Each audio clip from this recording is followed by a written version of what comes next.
Hello, everybody, and welcome to Red Wings Daily, presented to you by FanArch. I'm your host, Kirk MckNight, author of The Voices of Hockey, Broadcasters Reflect on the Fastest Game on Earth, coming to you from the southwest corner of Washington State, 2,454 miles from Little Caesars Arena. Now, before we get into any of the action, I want to announce that we are over 500 subscribers and over 65,000 views for the channel. So I want to thank you all for your contributions. Just looking at it, we're getting at about 1,500 views a day now. And that means that about 1,000 of you haven't subscribed yet. Now, let me tell you why it's a good time to subscribe. Because the Red Wings are done for a couple of weeks, and at the end of the final horn tonight on the West Coast, the whole NHL is going to be done for a couple of weeks, at least as far as NHL play goes. So many players from the NHL are going to be representing their countries in the Olympics. So I'm going to continue to do the show Monday through Friday.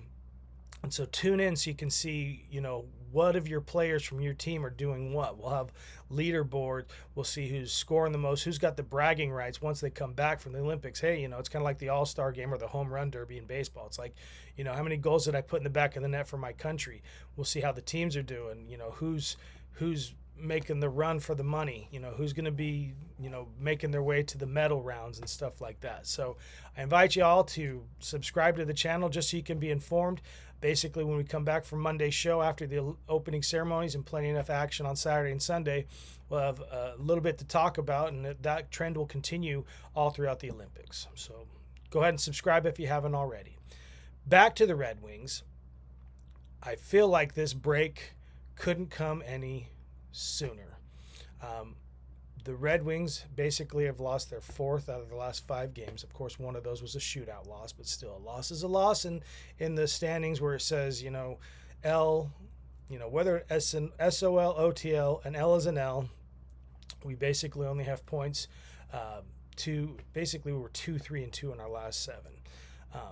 We'll talk a little bit about that when we get to annual checkup, but I want to point out the fact that in yesterday's show, I did, on the Over the Hump segment, I did say we have that tendency to lose those following games after a big win, an emotional win. And I feel like the win in Colorado was definitely a big, huge win, being the first team to shut the mighty Avalanche out all season on their ice, and then we come back and lose 4-1 in Utah.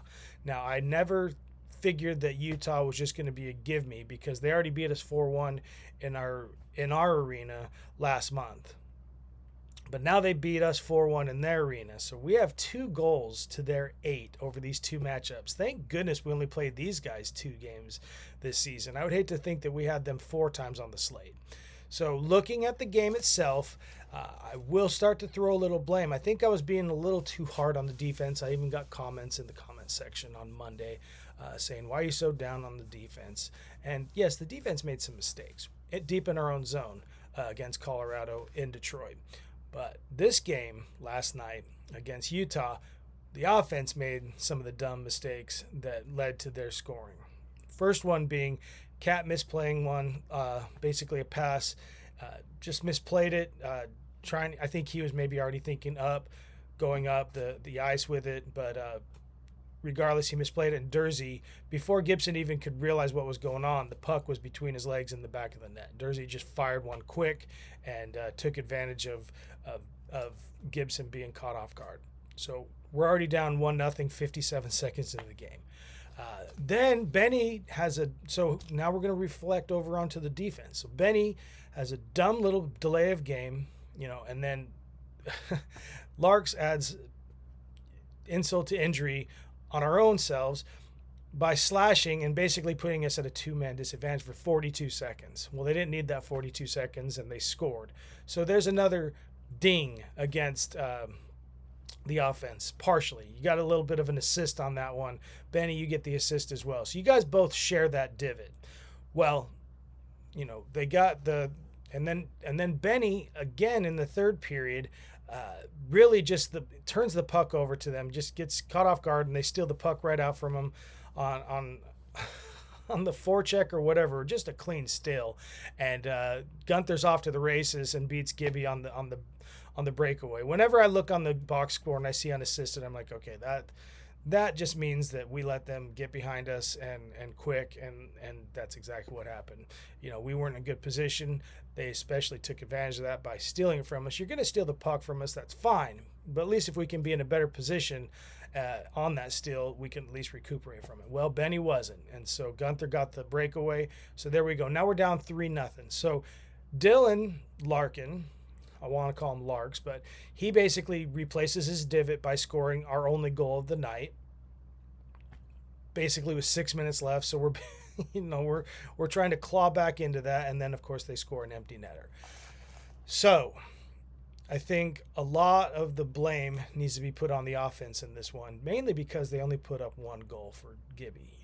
We're going back to these tent poles as far as what builds a win. And, it's like McClellan says, if we can give our goalie 3 goals, basically 3 goals of support, it's in his hands. And that is what we've been doing at some point. But look at the last 2 games on the road. If you think about it, yes, we beat Colorado 2-0, but we scored 1 goal 30 seconds in, and we basically didn't do anything for 59 minutes. We scored 30 seconds in, we scored 30 seconds out. Gibby was standing on his head, making the saves that he did, and carrying us on his shoulders for that victory. We just were able to jump out and take them off guard and just give him the confidence and the support. But we still didn't give him that much support, because honestly, don't call this the empty netter, or that second goal. Don't say we gave him 2 goals of support. That's an empty netter. That's not a goal support. That's just basically closing out the game. We gave him 1 goal support in the crunch time when it happened, and then this last game we gave him 1 goal support, and we basically made a couple screw ups that put us on our own heels and be down. So we have our own mistakes that we need to basically remedy moving forward. We're 58 games in the season. That's 70% of the season, folks. I will point this out right now. Montreal basically has got the virtual tiebreaker over us, basically because of games in hand that they have over us. Buffalo plays tonight. They too will have a game in hand over us at least. So if they win with us being idle, and we all go into the break, the 3 of us at 72 points, those guys are above us because of the game in hand. So we're going from 2nd to 4th and having to sit there and chew on that for 2.5 weeks. So just think about that, folks. That's why I'm being a little bit more critical, because that just shows how quickly we can be from inside the bubble to outside the bubble. It's nothing to mess around with. So yes, it is 5 games. We did come away with 3 points in those 5 games. But still, that could be, that's 7 points we missed out on. And those things will start to really pile up. And we don't have as many games to make up. I had mentioned yesterday that Utah had basically, now after tonight, they have another 14 games at home. That's advantageous. We only have 11 more games at home the rest of the season out of our 24 left to play. So almost divided equally, but still, like, if we were to have 15 more home games or 14 more like Utah does, I'd be thinking a lot more optimistically than I am right now. Of course, I'm just kind of buzzed because of the loss, but, what are you going to do? But moving forward, we'll just see what happens. We have 2.5 weeks for McClellan to chew our butts off in the locker room, or whatever chance he can get. Maybe he's texting them and calming at all hours of the day, the 22 that aren't going to be on Olympic rosters, maybe, who knows. But I like the idea of going out with a loss like this, because it gives them enough for 2.5 weeks to sit there and chew on and say, okay, it's time to really step it back up and get back into the game. Now, going to do a quick little discussion for this one, but Panarin got picked up by the Kings, and he did it. They basically picked him up right before the trade freeze began at 3 o'clock Eastern yesterday, 3 o'clock in the afternoon Eastern time. So that means the trade freeze is in effect from now through midnight on February 23rd. So February 22nd at 11:59 Eastern time, that is when the freeze is over. They can start making deals in the middle of the night. basically before the teams start coming back to action. So looking at who our possible players are, I've been seeing on the comments in my videos. I know that Ralph Breaks the Internet. They said don't ever read the comments, and sometimes I wish I had, but some of the comments say that we should go after Logan Stanley. They want to see the grit in Logan Stanley, show a little toughness, and maybe we start to be a little bit more intimidating and have that little head game into our repertoire moving forward the last 24 games of the season. So who knows? I mean, that's just kind of like the fans speaking, the Viewer's Choice Award or whatever. But looking at the different possibilities, I am starting to think maybe we do need that center that I'd been kind of holding off on. I've been sitting there more talking about defense and who we could use, but we could use some more offensive, seniority or whatever it is and experience out there, and possibly that center. So Adel Nazim Kadri is one player that I am starting to say, hey, maybe we could use him after all. And then for the defense, I'll keep saying the same old song and dance, Justin Falk and Dougie Hamilton, one of the two or both. But when that trade freeze thaws out in a couple of weeks, I'm hoping that Stevie Y knows what he's doing, and I'm sure he does. Trust the Iser plan. That's always been, trust the build, I guess, is the actual term that they use, and it's the Iser plan that we're experiencing. So we'll just have to see, and obviously we can't do anything. We won't hear anything for another 2.5 weeks. We have to enjoy the countries of the world competing against each other in Milano. Well, it's Thursday, which means it's Throwback Thursday, folks. So obviously after a loss like last night, it's always good for me to do my research and think back to a time when it wasn't us losing 4-1 to the Utah Mammoth on stupid mistakes. And April 1, 1998 is a great example of the Red Wings getting it done.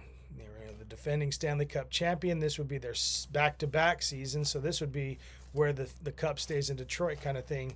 And it's April 1st, 1998. It is in Detroit. It is the Colorado Avalanche.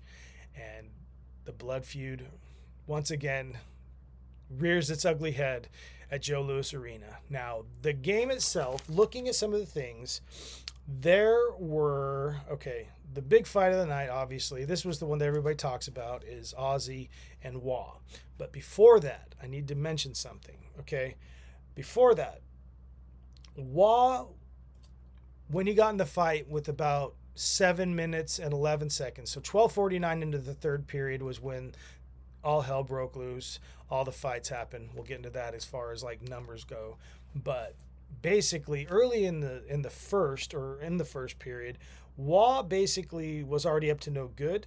He had an unsportsmanlike penalty and an elbow. Basically, he got called for unsportsmanlike and elbowing 5 minutes in. And there was a penalty 26 seconds into the game. So there was penalties starting to rack up even before the first minute ticks off. All right, so we got a few fights going on here. Odgers and McCarty get the first 5 for fighting of the night halfway into the first. There were 6 roughing penalties called in the second, but no fighting penalties. So we're already kind of going through here with penalty after penalty. 26 total penalty minutes in the first, 22 total penalty minutes in the second. Kind of a lot, but just wait till the third, okay? Okay, in the third. Now this is what I was talking about, that 7 minutes and 11 seconds left to go. In that span, when all the fights start happening, this is what comes out of it. 11 misconducts, so that's 10 minutes each, and then 2 game misconducts.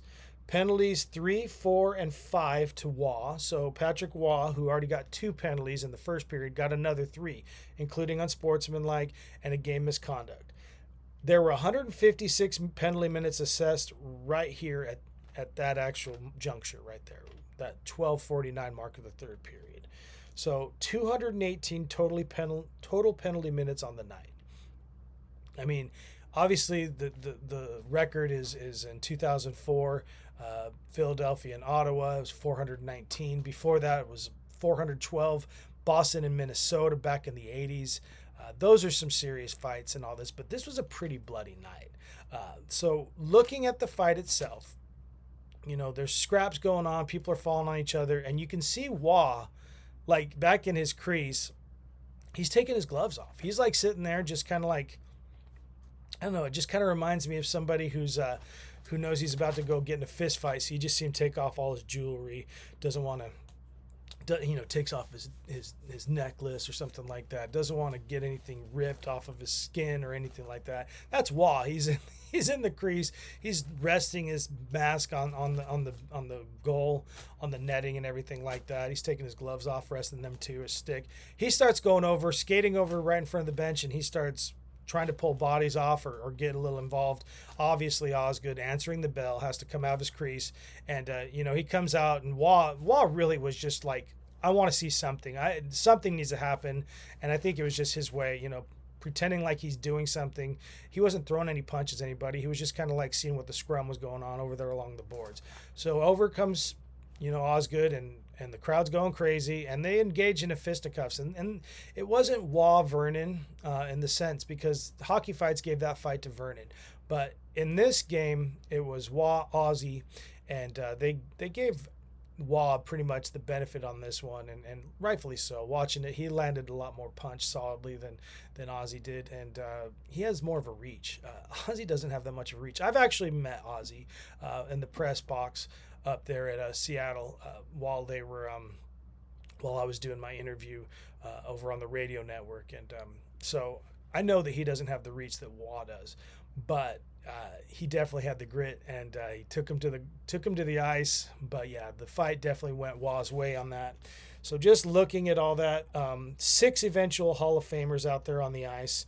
This was even before the Wings got Hasek. This was before they got Larionov back. This was before they got Luc Robitaille, Chelios, and Brett Hull. So they still had a handful of Hall of Famers on there. This was before Datsuk started playing with them too.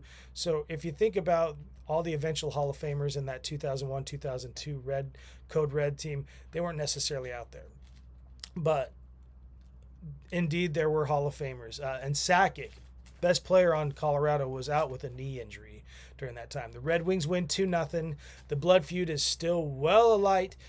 Basically, just a little bit over a year past Bloody Wednesday. So it was kind of like a retuning and reliving the madness that was that March 26, 1997 game at Joe Louis Arena. So great game for both teams. Great game for the rivalry. The Red Wings won it 2-0, and they went on to win the Stanley Cup that year back-to-back, beating the Washington Nationals. Now, I'm going to make this quick because I want to wrap up this show and let you all get on your day and enjoy this last day of NHL hockey and get ready for the Olympics. But it's time for our annual checkup. And really looking at it, 70% of the season, like I've already said, the Red Wings right now are 33-19-6. Now, last year at this time, they were 30-22-6. So we're really only a 6-point improvement. But one thing I will take into account was the fact that at that 30-22-6 mark last year, they had been 9-1-2 over the previous 12 games up to that point. So this was the last game. Basically, this game 58, starting at game 59 last season, was when they had their 6-game losing streak and went on to lose 11 out of their next 14 games. So that obviously contributed so much, the biggest contributor of the season, to them not making the playoffs and being even farther from the playoffs than the season before. I will say this, they're 2-3-2 this season. They're 2-3-2 in their last 7. So the fact that we're 6 points ahead, in spite of the fact that we're 2-3-2 in our last 7, kind of going through a little bit of a slump, that's something better to look back at or look forward with than the fact that we're just only 6 points ahead last season, because they were lightning hot at this point, and then they went, freezing cold for quite a while. So we obviously, it's kind of an ominous feeling right now that it's February and March, and this has been the real killer for us, but just hang in there. I'm a little optimistic by the fact that, like I said, we're 2-3-2 in our last 7 to be at this point and still be 6 points ahead of last season. And the fact that last season they were still not as good as we are right now. and went on that like nosedive for 14 games. So I'm always trying to look at the positive things. So tomorrow we'll basically talk a little bit about everything that happens in the league tonight. Obviously, we're going to see if Buffalo does come up with us being idle and tie us and basically take the spot from us as far as games in hand. For then, though, this has been Red Wings Daily. I'm your host, Kirk MckNight, LGRW from the PNW.